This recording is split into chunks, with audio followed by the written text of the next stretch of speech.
J'ai classé dans la partie problème stoichiométrique tout ce qui était équation. Donc ici, c'est une pondération. Alors, vous avez des ions cuivreux, donc des ions cuivre 2, qui réagissent avec de l'aluminium, et ça donne du cuivre et de l'aluminium 3+, et on vous demande de trouver les bons coefficients. Alors, dans un premier temps, on voit qu'il y a un aluminium des deux côtés, un cuivre des deux côtés. On pourrait croire qu'elle est déjà pondérée. Mais non, en fait, la pondération doit aussi concerner les charges. Donc, si vous avez 2+ à gauche et 3+ à droite, c'est pas pondéré au niveau des charges. Donc, il faut arriver à la même quantité de charges. Alors, pour arriver à un nombre égal de charges plus, on peut multiplier par 3 les 2+ et multiplier par 2 les 3+. Et dans ce cas-là, on aura 6+ de chaque côté. Donc, vous allez prendre 3 fois le cuivre, et donc il vous faudra 3 cuivres à droite aussi. Vous allez prendre 2 fois les charges 3+, donc 2 fois les aluminiums et 2 fois les aluminiums à gauche aussi. Et donc la bonne réponse est la C. Donc, la deuxième question de 2017 est un problème stoichiométrique complet, plus seulement une pondération d'équation. En présence de levure, le glucose fermente selon la réaction suivante. Ils sont gentils de vous la donner et donc la pondérer. Alors, à température ambiante, en présence de suffisamment de levure, on obtient après réaction 46 g d'éthanol à partir d'une mole de glucose. Quel est le rendement massique de cette réaction ? On vous donne une mole au départ de glucose et on vous dit vous avez obtenu à la fin 46 g d'éthanol. Il faut remplir le tableau d'avancement, se rendre compte que ce qu'on obtient n'est pas tout ce qu'on aurait pu obtenir. Et donc, on va avoir un rendement qui n'est pas de 100%. Les nombres de moles peuvent se mettre directement. Pour le glucose, pour calculer le nombre de moles de l'éthanol, vous avez une masse. Pour obtenir un nombre de moles, vous devez utiliser la masse molaire de l'éthanol. 2 fois 12 plus 6, il y a 6 hydrogènes, plus 16, ça fait 46 grammes. Et donc, quand vous avez 46 grammes, vous avez une mole aussi. Et donc ça, je le mets à la fin, puisque l'éthanol est un produit. Et donc, c'est ce qu'on aura à la fin. Alors, quand on a une information sur un réactif et sur un produit, ce qui est prépondérant, c'est le produit, puisque les réactifs, il peut en rester, mais le produit, on est sûr qu'on est démarré sans produit.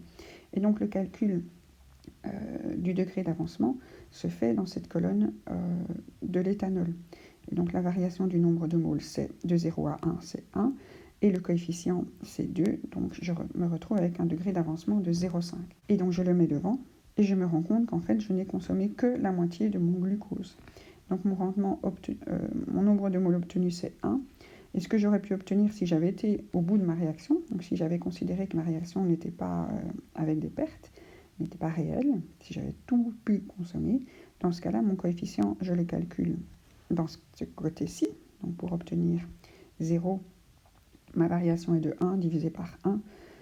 Mon degré d'avancement, c'est 1 divisé par 1, donc je mets 1 partout, et donc la quantité d'éthanol que je peux m'attendre à obtenir s'il y a un rendement de 100%, le maximum, c'est 2 moles. Et donc, j'obtiens bien mes 50% de rendement. Alors, il y en a qui vont dire, oui, mais rendement massique, mais si vous avez un certain nombre de pourcentage de moles que vous pouvez obtenir, c'est le même pourcentage de masse que vous pouvez obtenir, le même pourcentage de volume.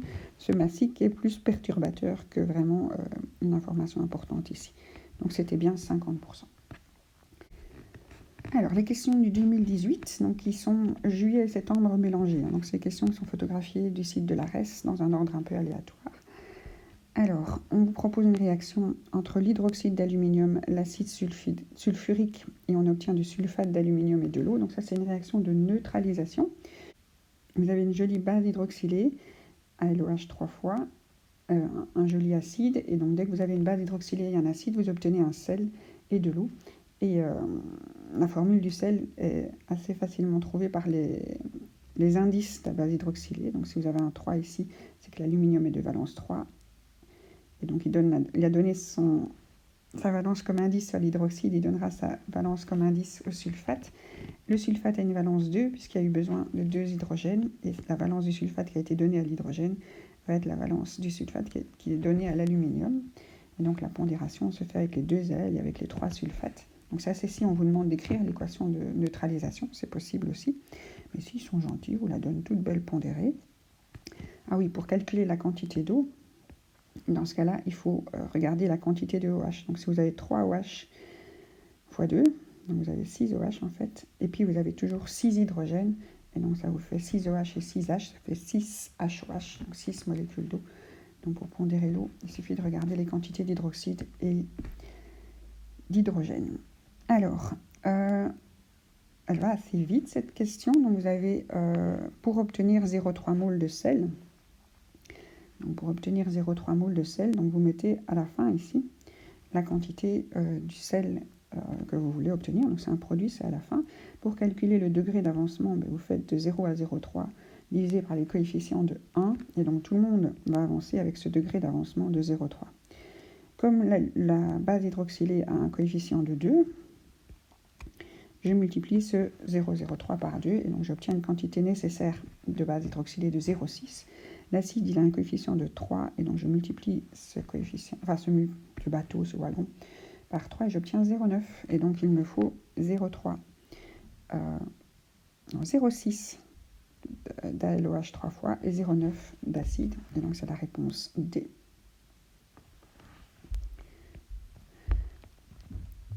La réponse D. Alors, la question 17 en 2018.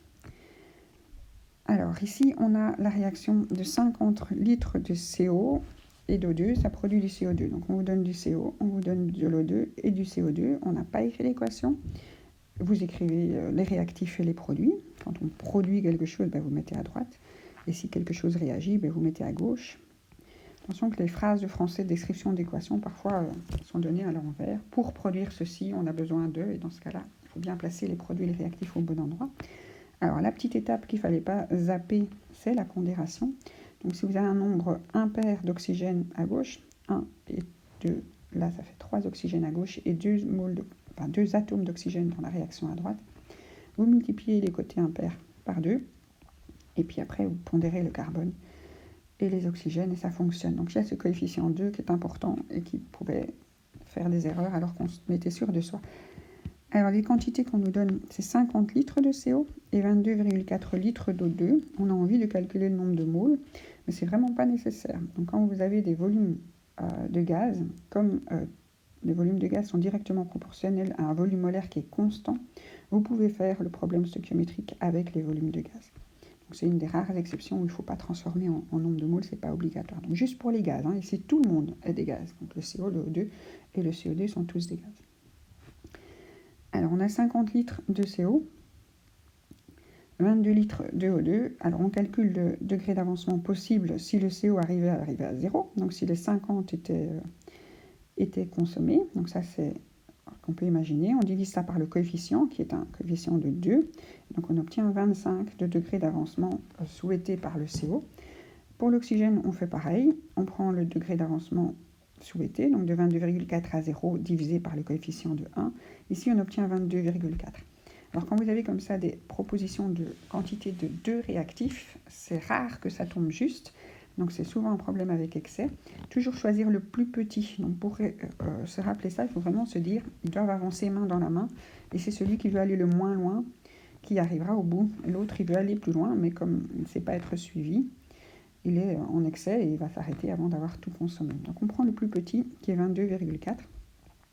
Et donc on consomme tout le réactif qui était présent avec le plus petit degré d'avancement. Il nous reste un excès de CO qu'on peut calculer, mais ce n'est pas nécessaire ici, puisque nous, ce qu'on nous demandait, c'était la quantité de CO2 produite.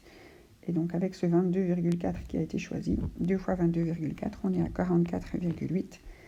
Réponse C, donc bien choisi. Ici, les deux possibilités d'erreur, c'était ne pas oublier de pondérer l'équation, la rapidité, pouvoir travailler avec les volumes de gaz, et le problème stoichiométrique avec excès qu'il faut gérer. Alors là, troisième question sortie en 2018, je ne sais pas si c'est juillet ou septembre, elle était bien sympathique. Vous aviez du fer qui s'oxyde et qui donne de la rouille, de l'oxyde de fer 3, et il faut pondérer. Alors, pondérer avec des coefficients entiers. On ne peut pas utiliser de demi, alors que souvent les combustions, on accepte les demi. Alors, si vous avez un nombre d'oxygène impair au départ dans l'oxyde, 3 oxygènes, alors que le dioxygène est fourni par nombre pair, vous doublez le nombre impair, et après, vous avez 2 fois 3, 6 oxygènes, donc 3 fois 2 oxygènes et 4 fer. Donc les coefficients, vous les additionnez.